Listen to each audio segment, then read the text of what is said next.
मेरे 3 भाई और 3 बहन हैं। 12 साल की उम्र में ही अजीबोगरीब तरीके से मैं शैतान की प्रार्थना करता, पशु पक्षियों की बलि चढ़ाता, मंत्र वाली पट्टी बांधता, यानी कि मैं एक मांत्रिक बन गया था। मैं एक दिन भविष्य बताने वाले व्यक्ति से मिला। उसने मुझे सुझाव दिया कि केरला जाकर पूरी तरह से मैं एक तांत्रिक बन जाऊं और तंत्र विद्या की कला में माहिर हो जाऊं। मुझसे उन्होंने 3,000 रुपये भी लिए। मुझे जंगल के बीचों बीच नंगा बिठा दिया गया और मेरे चारों ओर गोलाकार एक रेखा भी खींच दी गई और कहा कि इसे लांग के कोई भी सांप या जहरीले कीड़े नहीं आएंगे।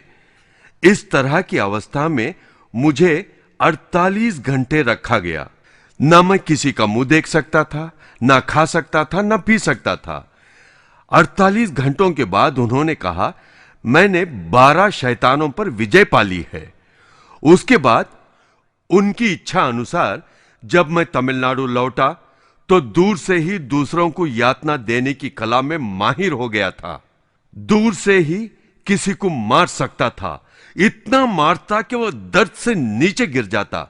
इस तरह हड्डी, नींबू और खोपड़ी के साथ कई साल मैंने तांत्रिक का काम किया और काला जादू भी किया।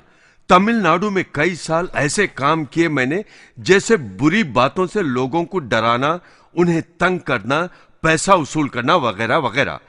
थोड़े से पैसों के लालच में मैं हड्डी, खोपड़ी, पत्थर, नींबू और बुरी आत्मा के साथ समय गुजारता और शमशान घाट पर सोता। अपनी आत्मा मैंने खो दी थी, अपना सुकून खो दिया था, आराम खो दिया था। मैं एक बुरी आत्मा और एक जानवर बन गया था।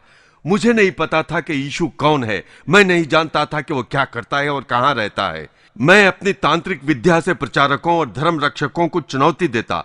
मैंने अपने 500 शैतान भेजे और मसीहियत को नीचे दिखाने का प्रयत्न किया, लेकिन प्रभु की आग से ये सब भस्म हो गए। ब्रदर जवाहर सामुएल ने मुझे शैतान की जकड़ से छुड़ाया।